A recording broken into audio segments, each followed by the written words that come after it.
سنة من قد أرسلنا قبلك من رسلنا ولا تجد لسنتنا تحويلا আল্লাহ বলেন আমার সুন্নাত হলো নবীকে যে মানতে যাবে তাকে আর ফিরে আসতে দেব না, পথে গেলে মৃত্যু হবে।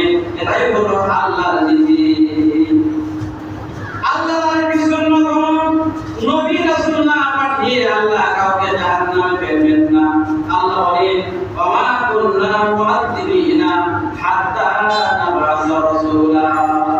বনি ইসরাঈল কোরআন নাম্বার নবী রাসূল না পাঠিয়ে আমি কাউকে জাহান্নামে দেব না। আমাদের কাছে নবী আসছেন, সেই নবীকে মুহাম্মদুর আপনি আপনি বলতে পারবেন না যে কই আমার কাছে তো নবী আসে নাই।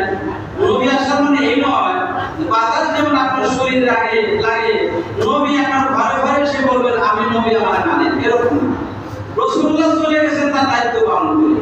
এই যে কিয়ামত পর্যন্ত যে যাবে সেই রূপে রাসূলুল্লাহকে পেয়েছেন, তাকে রাসূলুল্লাহ অনুসরণ করা লাগবে, এর ব্যত্যয় হবে না।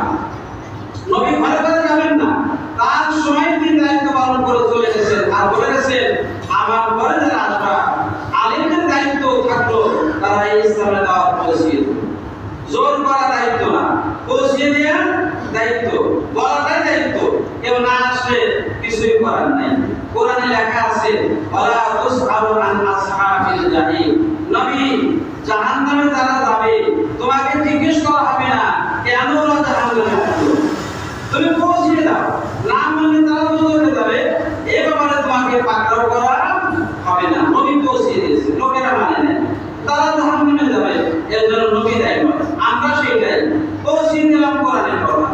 এখন যদি আপনারা বর্জন করেন না মানে কোরআনের কথা, তার কিছু বলার কিছুই নাই। আপনার দায়িত্ব প্রশ্নের উত্তর আপনাকে দিতে হবে।